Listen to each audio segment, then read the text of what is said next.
बच्चों, आज हम पाठ 3 तीर्थ यात्रा जो सुदर्शन जी द्वारा लिखित है उसका आज वाचन करेंगे और उसको समझेंगे।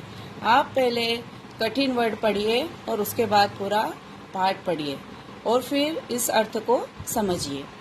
कठिन वर्ड हैं इसके: नारी हृदय, स्त्री मन, अनुभवी, तजुर्बेकार, सहानुभूति, हमदर्दी, मनोरथ, इच्छा, मियाद, कार्य विशेष के लिए निश्चित समय, अंदेशा, आशंका, चेहरा, मुखमंडल, दिव्य शक्ति, ईश्वरीय ताकत, पाषाण, पत्थर, परिक्रमा, चारों ओर चक्कर लगाना, मानता, मनोती, अनुमान, अंदाज, कृतज्ञता, आसान, अधीर, बेचैन, दादी माँ के शब्दकोश से गऊ, गाय, धरूंगी, रखूंगी।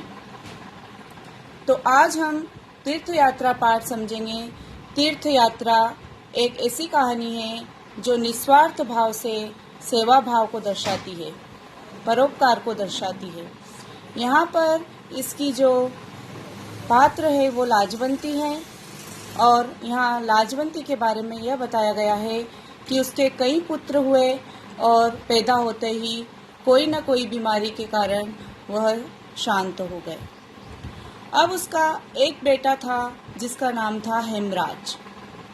वह साधारण बालकों जैसा ही था, लेकिन लाजवंती के लिए वह बहुत ही महत्वपूर्ण बच्चा था और उसको वह दिन रात छाती से लगाए फिरती थी। क्योंकि उसके कई पुत्र बीमारी के कारण मारे जा चुके थे, इसलिए वह हेमराज को कहीं आने जाने नहीं देती थी और घर के अंदर ही रखती थी। जैसे ही हेमराज कहीं जाता, वो डर के मारे उसे ढूंढने लगती थी। गांव की स्त्रियां कहती कि हमारे भी तो बच्चे हैं, तू जरा जरा सी बात पर यूं पागल क्यों हो जाती है।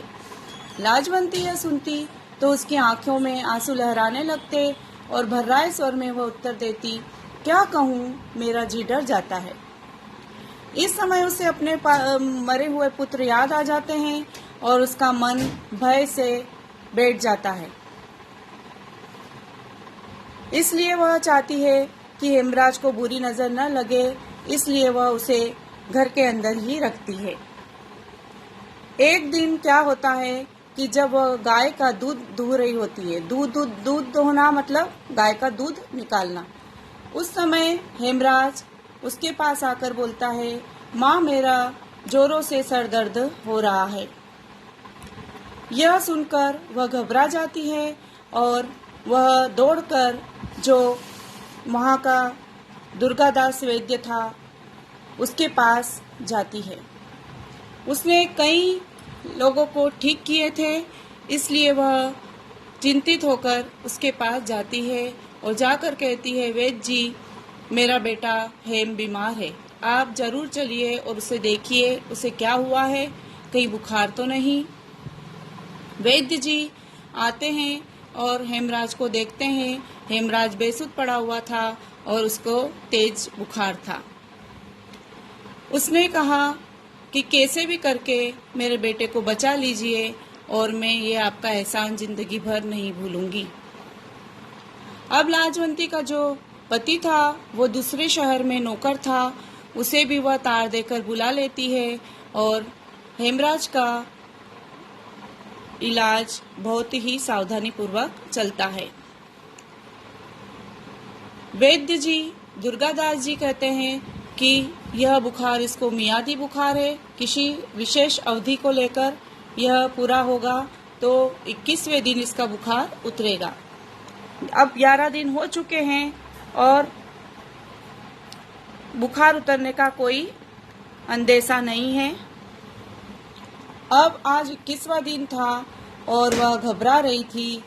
एकाएक उसे देवी का मंदिर याद आता है और वह मंदिर में जाकर माता से प्रार्थना करती है कि हे माँ, मेरे बेटे का बुखार उतर जाएगा और वह स्वस्थ हो जाएगा तो मैं तीर्थ यात्रा करूँगी।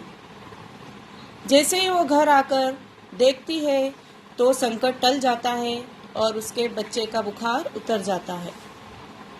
वह अपने पति रामलाल से कहती है कि मैं मंदिर जाकर तीर्थ यात्रा की मनौती मान आई हूँ और मैं अपने बेटे के लिए तीर्थ यात्रा करूँगी।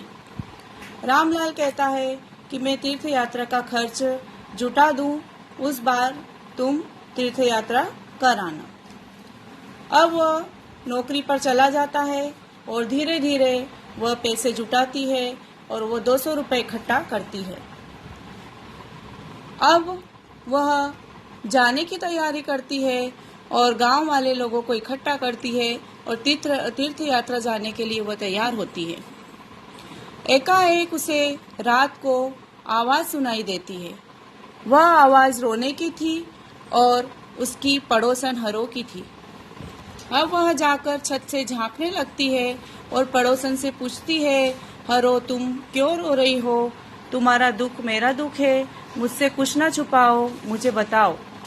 लेकिन हरो उसे कुछ नहीं बताती है और वो रोने लगती है। लाजवंती हरो के पास जाकर बैठती है और उससे सारा उसका दर्द सुनती है। हरो कहती है कि मेरी बेटी का ब्याह सिर पर है और मुझे गांव वालों को, बारातियों को खाना खिलाना है। सारी तैयारी हो चुकी है, लेकिन मेरे पास इतना पैसा नहीं है कि मैं सबको भोजन करा सकूं। अगर नहीं कराऊंगी तो समाज मुझे क्या कहेगा, इसलिए मैं बहुत चिंतित हूँ कि बेटी के विवाह का खाने का प्रबंध कैसे करूंगी। तब लाजवंती कहती है, बहन तुम चिंता मत करो, मैंने जो 200 रुपये तीर्थ यात्रा के लिए जुटाए हैं उससे तुम्हारी बेटी का विवाह मैं कर दूंगी और तुम बिल्कुल भी चिंता न करो। उसने कहा, तुम चिंता न करो, तुम्हारा सब संकट मैं दूर कर दूंगी। तेरी बेटी का ब्याह होगा, बारात के लोगों को भोजन मिलेगा और तेरी बेटी मेरी बेटी है। यह सुनकर हरो की आंखों में कृतज्ञता के आंसू छलकने लगे। कृतज्ञता मीन्स एहसान। उसकी आंखों में एहसान के आंसू छलकने लगे। लाजवंती तीर्थ यात्रा के लिए बेचैन हो रही थी।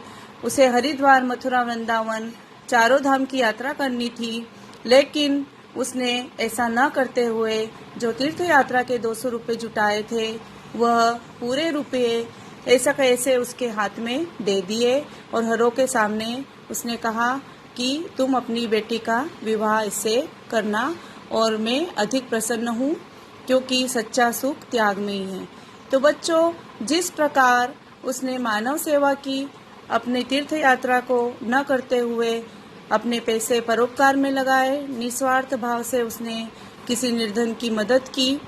इसलिए हमें भी अगर कोई ऐसा व्यक्ति दिखता है, निर्धन व्यक्ति दिखता है और हमारे पास यदि हम सक्षम हैं तो हमें ज़रूर उसकी मदद करनी चाहिए। इस पाठ से हमें यह शिक्षा मिलती है कि हमें परोपकार करना चाहिए।